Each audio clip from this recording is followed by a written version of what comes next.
All right, we're back. The BGPerform Finally. podcast. Got my boy Jerry here. It's been a crazy few months. Actually, I don't even know Yeah. the last time we did the podcast, but it's been a little bit. We've been busy. We've been moving. So what I want to do is I basically want to get us back on track with the podcast, and we're gonna have a new concept to Jerry, but an old concept for me. We're going to introduce the AMTAP back. And if any of you have been following me since the beginning, the OG days, well, I'm going to take credit. I started the AMTAP. I did start the AMTAP. The AMTAP podcast, basically injecting this with the AMTAP method. If you're familiar with fitness, AMRAP is a term that is often used for as many reps or rounds as possible, depending on the exercise you're doing. AMTAP is just as much talking as possible in 30 minutes. We're going to do as much of it as we can. We're going to set a 30-minute time cap. Sometimes we go over, sometimes we'll finish. It happens, but we're going to see where we get to it. When I'm ready, we're going to start this clock. We're going to dive into all the things that we've been talking about. But before then, make sure you check out YouTube. I'm posting shit on there every single day, every week, actually. Instagram, I'm posting shit on there every single day. Check out Jerry's Instagram, Coach Jerry Hayes. And yeah, are you ready? We'll get into this thing. So ready, bro. So ready. We're setting this timer. I'm going to actually go the actual clock route and get What's the back actual clock route versus a fake one? Is it smart wad timer all right?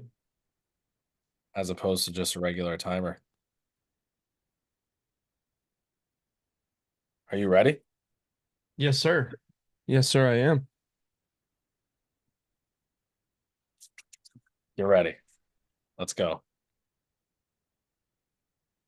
Is it the 3, 2, 1, or is that it? Let's go. Let's go. We're Brandon, back. what's been new, brother? What's been new? So currently, I'm in England. You guys have Mhm. obviously been paying attention to me the last year. I've done a lot of traveling and I've been working with Ian. We've been all over the place in the last year. Actually, take it back just a little bit. July 5th was my celebration for working 1 year full time with Ian. So that was a cool day because I remember just about a year ago, I was with Jerry that first weekend when I made the jump to do this. I had left everything that I had in Florida, clients, all that stuff, left it to make the jump to work with Ian full time. And that first weekend, I made a trip to Colorado to see Jerry, out to Montana to see, my friends in Montana. And then I came back to spend a couple days with Jerry. And ever since I left Colorado that weekend, it's been nonstop for the last year. Been to 6 different countries: Ireland, Spain, England, US, Brazil, and Iceland. Yeah, I was gonna So say, don't forget Iceland, man. yeah, Iceland, that's one of my favorites. And I was just talking to Jared before this. I'm planning a couple trips here and while I'm in England to see a couple more. But it's been a crazy year, and especially the last 6 months, Ian's gotten into the top 15, or sorry, the top 10, right? And then well, top 15 and top 10. Some of these fights seem so long ago, and they were literally like Yeah, it's moving half. so fast. Yeah. And we're looking, at the end of this year to hopefully break into the top five, and then next year a belt. So after this past fight, he fought on June 29th in Las Vegas. He fought MVP, and he fought the fight that he needed to against MVP. Honestly, I think Ian's someone who could have won on the feet as well, but if you have the skills, you go for it, right? And it was a great camp overall. I think it was one of these fights where obviously it's supposed to be on a Connor card. It wasn't on the Connor card, and we continued and we just kept pushing through. And Ian, had one of his highest IQ fights, I believe. And really, that fight should have been over in the first round. But, anyways, after that, I went home for a few weeks, rested, saw the family, recovered. And yeah, we're back at it. We've been in England for just about 2.5 weeks now, getting back into the groove, getting back into work. Really, I found some motivation when I was home, which was really good. I was looking at a lot of things that I wasn't doing in regards to the business and some of the things that I really wanted to do inside the business. And I started really just again in something I posted actually this morning on I didn't post on my story. It was on the video you guys will see next week. But injecting as much positivity in my ears as possible with the people that I want to listen to, building an environment just right here with, as much as I can, getting the stuff that I need to get in, whether it's learning about business, learning about people who are doing similar things that I want to do or that are at the top of their industry and their field. So really, this last 6 months, especially the end of last year into the, beginning 6 months of this year has been a lot of growth, a lot of change, a lot of uh, uh, challenging times and challenging areas, and forcing myself to grow in a lot of ways that have been, I would say, that I never really thought about. Obviously, when you're in one place, but the travels, they teach you a lot, and yeah, so it's been crazy. It's been a good year, and I'm excited to kind of get back into this groove with the podcast and with the filming, because I think that this is one of the things that really can help tell the story and help really build this timeline across of the things that we have going on and where we're looking to be. So, um, and as much as I have changed, right, and I've had a lot of change, Gerald has also had some change. He made some big moves. He's been working on some shit the last year and some change. So take it away. I don't even know where to start, man. It's crazy. Like I feel like the last even like 3, 4 months just went by in a flash. Basically like the last year I've been trying to figure out where I want to be, what I want to do, who I want to do it with essentially. So like obviously Brandon and I are always making moves and trying to better ourselves and our clientele and change the fitness space as it's known right now. But I was trying to figure out where my place was, and being a family man, I always wanted to be closer to family. When I moved to Colorado, I was with someone else. And then after that, I was just kind of solo for a few years. So I was like, let me figure out what I want to do, where I want to be. It was either go back to the East Coast to New York or come out to California with some other family. Got my sister out here, brother-in-law, their kids. So I decided very last second. It was like something that was on my mind for a while, and then it was a very quick change. I decided to move out to California, so I'm just outside of Los Angeles. Um, I'll be working at Immortals Boxing Let's as go. their strength and conditioning coach as well. And then obviously continuing to build our own stuff. Um, Brandon and I have been working on a ton of different stuff together. One of those things being a program called Dinner Party, which is We'll get gonna to that. Don't give too yeah, much which is information. gonna We'll get. be a bigger thing, yeah. But like that's gonna be releasing. We got that going, a couple other projects on the way, and not as many changes as Brandon over there. I feel like your location changes like every few weeks. But but yeah, just big changes for me, and it's good to be in a new place, new faces, new people, and kind of just start fresh. So Yeah, I think it's gonna be great. I think the change, the changes, like I said, they challenged me, and I think I told Jerry this a bunch of times, but one of the biggest things is in the last 3 years, 3 or 4 years, right? I've moved. Well, I don't know if you count these what I do now as moving, but like I you're moved living in a from, different place. You're nomadic right now. yeah, I It's know. a I'm constant homeless. I move. like to It's say one I'm big move. homeless. I tell everybody I'm homeless right now. That's Yeah. and but when I first moved, I first left Albany. When I first sold the gym, or my percentage of the gym, I I moved to Nashville shortly after that, and I was able to kind of like shed the stuff that I didn't want in my life and my personality and the things that I was doing. I was able to shed that and really just leave it in the past, leave it there, and I became a new person. And even in that short 8 months in Nashville, I was able to challenge myself and change. I wasn't fully where I wanted to be yet. Then I ended up getting the opportunity in Florida, and when I was down there for the last 2 years, it was a lot. That's where I made the most change, and when I made that change from Nashville to Florida, I left even more stuff behind, right? And not behind in the sense of like I forgot about it. It was just I didn't want to have certain characteristics. I didn't want to be a certain person. I didn't want to have a certain personality anymore. I wanted to be an individual who could withstand this stuff and fight through the most difficult times, right? And I morphed myself into that person when I moved to Florida. And I think for you, right, and I've told this to you, is like that change from Colorado to California, having the move be your choice, getting out there, finding a place as beautiful as LA. And there's a lot of things I love about LA. The weather's gorgeous out there. The food's some of the best in the world. There's so much stuff to do out there.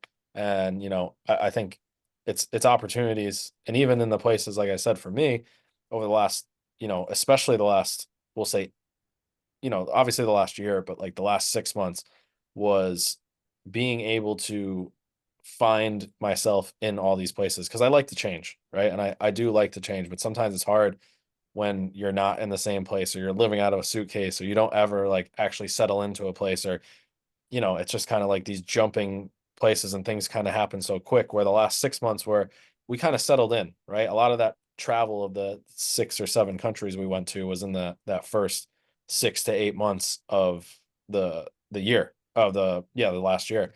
And then we kind of settled in on Brazil and England now. And we've stayed here the longest and found, I was able to make friends, able to find new clients, able to meet awesome people, experience enough where I was in one place for a long enough time where I learn the streets and I know where the good restaurants are and that type of thing. And it makes it a lot easier to kind of go through that, right? But I think the thing overall, right? Because we're coaches, and I think that the coaching aspect and the work aspect and the fitness aspect, all of that has to come together for us in the place that we're at, right? Because I don't, for me, I know the biggest things for me are like, do I have a gym?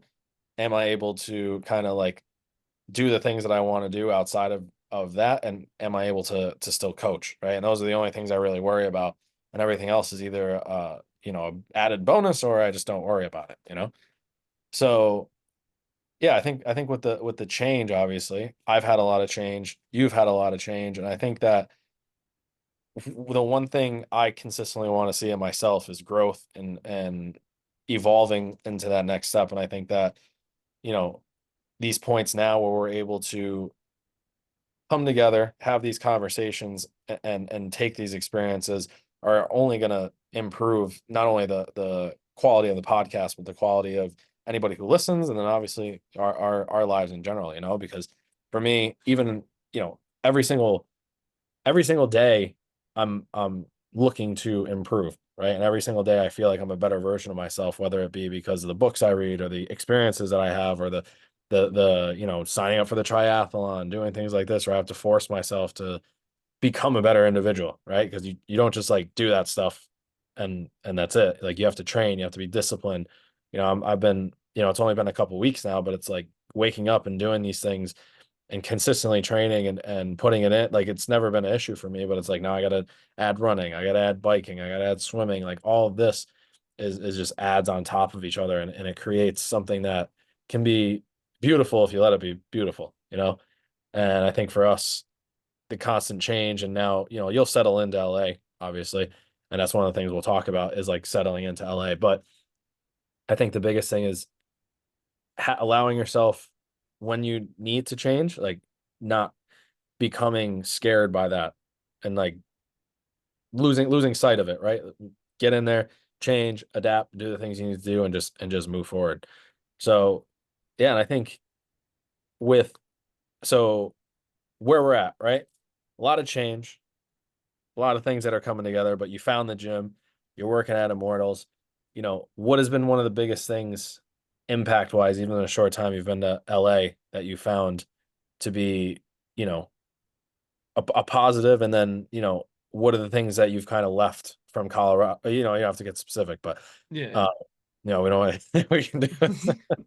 But Oh.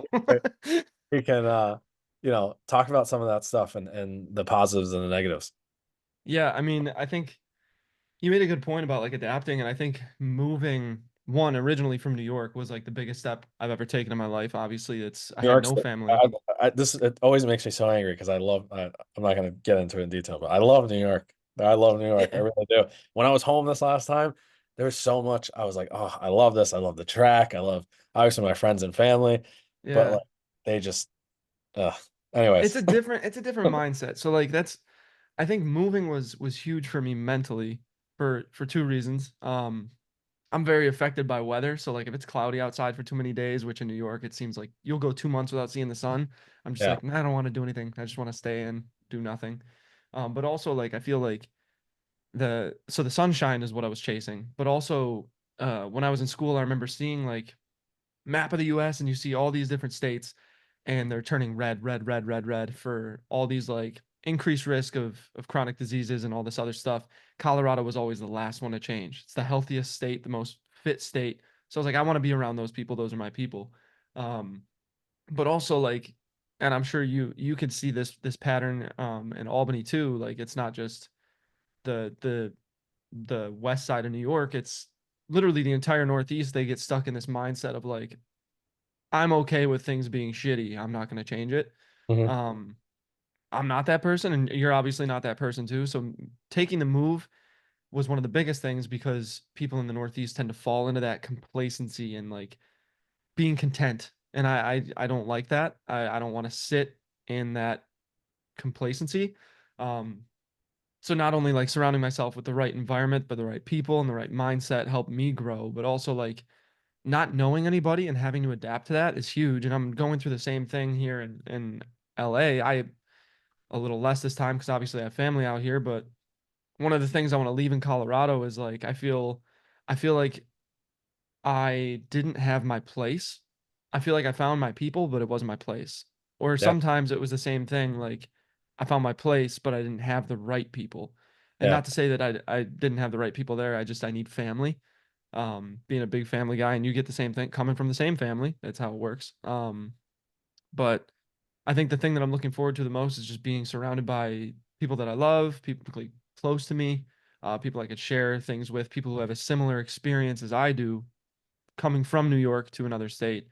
Um, I and think the only thing left on our checklist is to move together and live dude, in the. that's what I'm saying. Like, next big step is obviously like we are gonna end up in the same place That's eventually, way there. and we're That is it.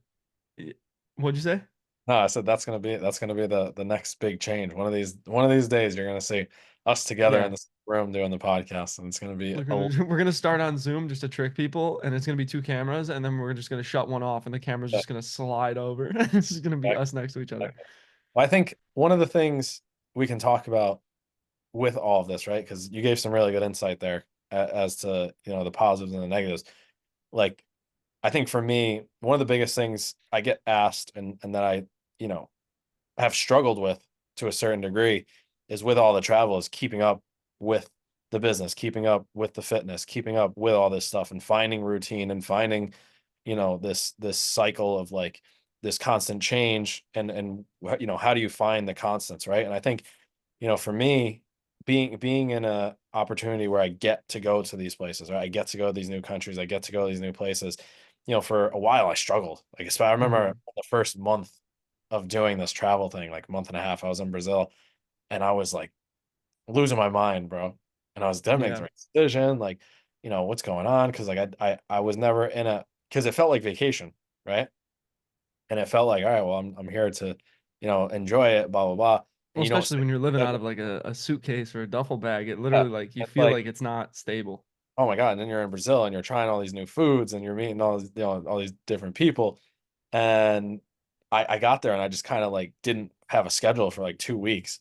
And I was just like, I wasn't getting anything done. I wasn't kind of, going, I was just like missing on things. I was missing, you know, programs. I was missing, I wasn't really missing workouts, but like it was just not feeling 100%. And then, that was kind of the first point where I really sat down. I was like, all right, well, if I'm going to be successful in doing this, I have to like set my schedule and I had to like make Hmm. my own schedule. And not to the point that like, it was different because when I worked in Florida and I had my clients and I had the things that I was dealing with in Florida, it was still for the most part like someone's going to come in at 6, someone's going to come in at 7. I'm going to have a client at 8. I'll have a break from like 9 to 2, and then like I have another class at 2, and I have people at 3, and then I have people at 4 and 5, and then like your day's over. And like, Yeah. as much as a personal trainer, you can make your own schedule. It's like, there's times that are fast and filled, and you go from there. And I think one of the things that I struggled with was like there was none of that. And like at the time, we were still developing the schedule. Ian, didn't really have the schedule in place. We were just kind of like training when the time came, and we didn't have it. You know what I mean? And I was like, oh my God, like I was waking up and I was just like, didn't know what I was gonna do. And I was just kind of like sitting there the rest. I'm big on routine, man. If I can't find like a good rhythm, I start to crumble. Yeah. And like, it got to the point where I was like, all right, if I don't set my schedule, then like this isn't gonna work out. You know what I mean? Yeah. And so I did, and I sat down and I was like, all right, first thing, what's the most important thing working out for me? I'm doing that first, right? And basically, like I've always been a guy who could wake up early ever since I had the gym because I had to wake up at like 4 a.m. when I had Thrive to get there for the initial classes, to get there at like 4:30, start the classes at like 5:30, whatever it was. And it was always easy for me. Like I just did it. And then from Hmm. that point on, it was just, you know, always putting me in that wake up early mindset, and I was just setting the schedule. But like that first couple weeks I didn't have it, and I was like, oh my God, like what am I doing? Like I was just going nuts. I was going nuts. Like I just Dude, that can't. was like that's one of the hardest parts about the move right now is like I moved out here and for like a week and a half, 2 weeks almost, I had a schedule where I was waking up early and doing this stuff and I was like, all right, I'm finally falling into it. And then I had a vacation for 8 days and I came back and now it's like completely messed up again. Like I'm Yeah, and I feeling like think I can't fall asleep at night. It's hard to wake up in the morning. So like schedules everything. Yeah, and I think like the biggest thing for me is like one of the big tools I've used is every time I go somewhere, within an hour of landing, I'm in the gym, doing Yeah. something in the gym, right? As long as there's no, obviously it doesn't always work out like that, but Yeah. When you within visit me, an you'll have hour, an hour of traffic rephrase, first. within an hour of being settled wherever I am, I'm at a gym, very shortly after, because I find as soon as I work out, my body feels better, I feel better. I get this like how like we were having a conversation yesterday with Bree, like when you get hungry, how you're like pissed Oh, off. I'm the Bro, worst human being when I'm I'm the hungry, man. same way with working out. Like if I don't work out, I'm like I I like am angry. I hate people. I just don't like Bro, I feel do you think Hitler was on keto? Do you think he was just always it. hungry? It's like, He do was you just want bread? Nine. Just can't fucking he eat was just anything. he was just trying to find meat. He was just trying to find the keto diet everywhere he went. Oh Uh, my God. but yeah, so I was trying to like get through rephrase. So I would get super angry. Like I just always feel angry if I don't work out. Once I get the like first couple lifts in or just get moving and sweating, I hate sweating because I sweat so much, but then like I love sweating Yeah. because I sweat. Like You feel once I so sweat good after, in the dude. gym Yeah.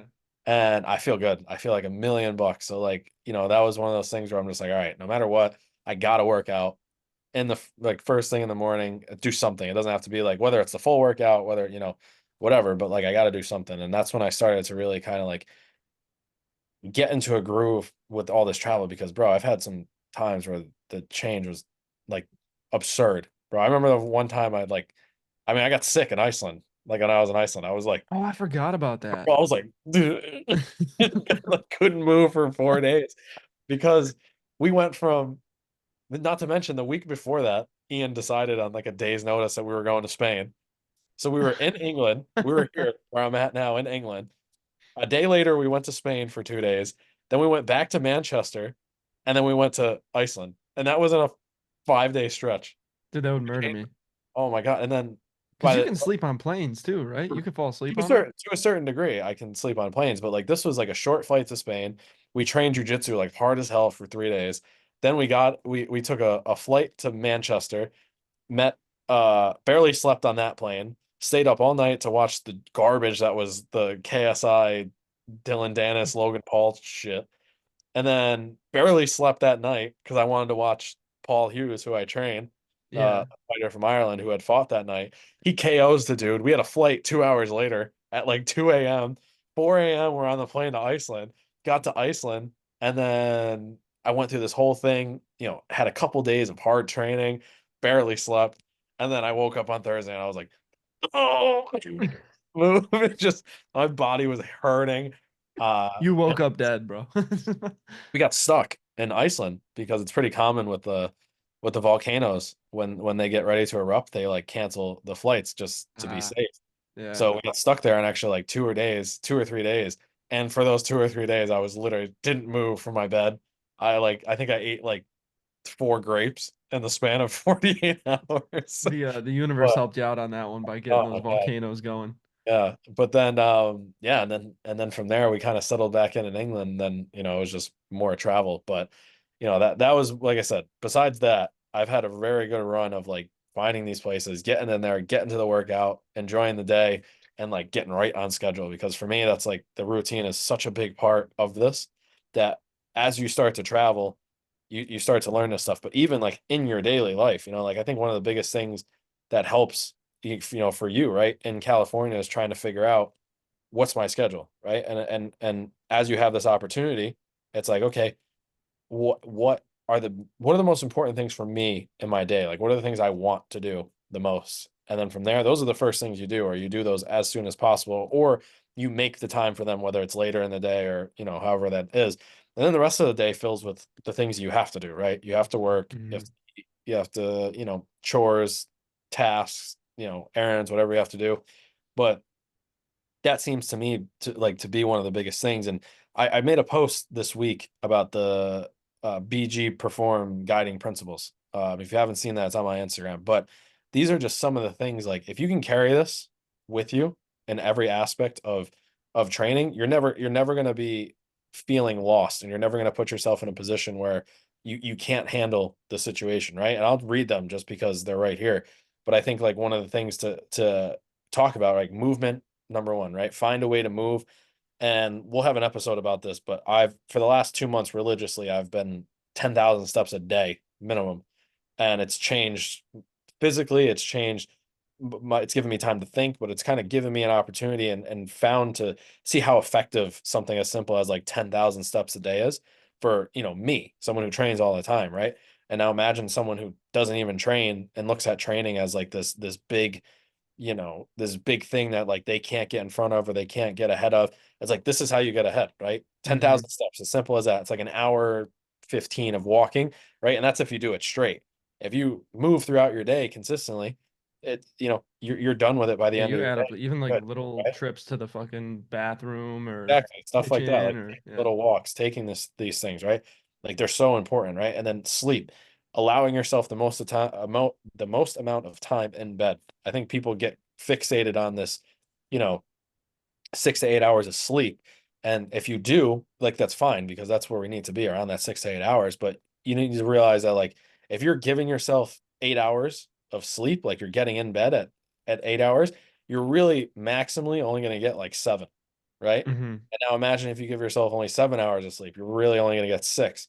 So it's like when you look at this stuff, you have to give yourself the most amount of time in bed possible, right? If you can give yourself 8 to 10 hours in bed, you're going to get a lot closer to that 8 hours of sleep. Then we have the environment, which I think is the most important one, right? As like building people, places, things, like having this place, right? For me, it's a little bit different because I have an environment of Ian, Layla, Rich, Curtis when he's here, and the kids. So it's like we're our own little tribe, right? And as much as finding the people around helps, and I've met cool people in these places, like we still have the people where we're at, right? But I think for when you're in that place, like when you're in a specific place, like in LA, especially in LA, it's like go fucking get your roots in, you know what I mean? And when I Hmm. settle down again, that's exactly what I'm gonna do. I'm gonna find the place. I'm gonna dig my fucking hands in, and I'm gonna dig and get everything that I can out of the I'm gonna place. corner them. Warner or Wolverine. Wolverine. I'm gonna go. And I'm gonna go in. I'm gonna get the most out of it that I can. And if you don't have that, I think this is one of the biggest things that I wrote on here too. Is like if you don't have those people around you yet, you know, find them online and put them in your ears. Get a big headphone set. Don't listen to anything Hmm. else, and just listen to that stuff on repeat until you start to feel better, you start to learn, or get the information that you want. Then from there, nutrition. This is simple enough that I think it can be spoke like this, but people overthink it, right? And you can't overthink nutrition. If you drink enough water, eat enough protein, eat whole foods as much as you possibly can, right? Outside of the occasional Shake Shack, because I love a good Shake Shack. I love a good Shake Shack. Chick-fil-A is it's got its finger in my pockets. I'm It's gonna taking post some something money every once in tomorrow a while. about Nando's versus Chick-fil-A on TikTok and Instagram. Pay attention. All right. Nando's, never heard of it. Nando's is the English like chicken place. It's All right. Okay. Um, Her. but drink a lot of water, eat whole foods as much as possible, and just don't eat like an asshole, really. Like Yeah. don't eat Quit like, being an asshole in the yeah, kitchen. like just be smarter about those decisions, because that's the biggest thing is nutrition. If you can handle your nutrition in the smartest way possible, you're going to make so much more progress in such a short time that Hmm. it's night and day, right? Yeah. And then the last two, routine, which we already really talked about, is establish a routine, because if you can establish a routine, your sleep's going to be better, your workouts are going to be more effective, and everything else is just going to kind of work into this flow as you go. And last but not least, I think this is again one of the most important parts and goes along with the idea of like environment, but do you as much as you can, right? I've noticed that one of the things that I've missed in this travel is that I haven't done a lot of the stuff that I like truly, truly love, right? Some of it's because I can't, because it's not normal over here, or I don't have it. But there's always ways that I can keep around it, right? And keep the things that I love to do around me. And that's been kind of like my biggest focus now, is as I've gone a little bit deeper into these travels and I've been doing this more and more, it's, where can I fit in the stuff that I love and do it as much as I can, right? A lot of it, I'm lucky that I love what I do as like a job. So like I enjoy working out, I enjoy reading about it, I enjoy watching videos about it. So a lot of it I like doing, that helps me, right? But I need to find these other outlets and these other things, because they're a big part of my life too. And as I've tried to push them away and be like maybe later, they've always like creeped up and been like, hey, hey, hey, remember me, you know what I mean? And I miss them and I forget about them, and they're a big part of what I do. So, those are the basic principles. If you can follow that, it doesn't matter where you are in the world or who you're with, you're always going to be able to create a healthy, fulfilling lifestyle. And I think that even with myself, right? I've trained some of the best athletes in the world. And I think that one of the things that I do well, that I think a lot of coaches miss out on, is that these people are humans, right? And I think that if you want a successful athlete, yes, the work needs to be done. And the work's always going to be done, because they're there for a reason. But I think if you can help them get these other pillars in order, not only are you going to be successful in the gym, you're going to be successful everywhere else in life, and it's going to result in wins. You know what I mean? Oh, well At done. the timer. That's the Is timer. that what I kept hearing? I kept feeling like I was hearing like a guy going. I didn't know Probably what the 'cause I fuck have was. probably because voice isolation, but he was Okay, counting down. We had the 15 halfway there, then the last minute, and then the last three got it. seconds he counted down. Any last words? You know, no, just no, just figure it out. No, I'm kidding. No, yeah, just I think really, really those kind of those principles to stick by are the biggest thing. So obviously, give yourself time to sleep, put yourself in the right environment, around the right people. Nutrition's huge, but like the biggest thing is you're in control of those things. It's not like, oh, well, I've been dealt these cards. This is what I have to deal with. Do everything you can to make sure that you're getting what you need to be successful. Because if you're not doing that, no one else is going to do it for you. Like that's one of Yeah, those things you just have to, yeah. you have to do it.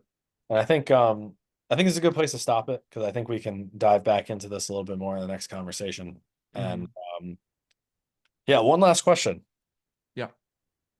Where do we rank the Deadpool intro all time? Oh, all time. Like, what do you mean? Like out of 10? Like Marvel, yeah, like in Marvel intros. Oh, for Marvel intros. I mean, if we're going back, how much time do you have? I mean, we I'll got a take couple minutes. I'll take a couple minutes to do this. Okay. So you think of like the best intros, obviously like one of the coolest intros to a movie was Avengers 2 because they took that single shot that was really popular from Avengers 1 and they just brought it into an intro, which was sick. Good banter and stuff like that. Other intros we have I'm trying to think of like what the top intro is in Marvel because that honestly might be it. Shit, man. Dude, it might be. It might be best because It it was was it fun. was really funny. It was funny. Funny. There was a lot of banter. It was true Deadpool. They really Um, they did a fucking beautiful job with that movie. dude, Chef's I wish kiss. you gave me more time to think about that question. You I know, was just popped up. big Marvel nerd. We'll have more time to talk about it. Yeah, yeah. So thank you guys for stopping by. If you listen this far, we are going to try to do this as much as possible. I'm locked in. Jerry's Locked locked. in, baby. We're here for it. We're gonna get these am taps going. Try to get them, like I said, every week if we can. If not, we'll figure out, but we're gonna try to hit this every single week. Yes, sir. And yeah, if you guys have anything you want to hear, if you want us to have a specific topic for the MTAP, let us know. We will see you guys next time. Peace.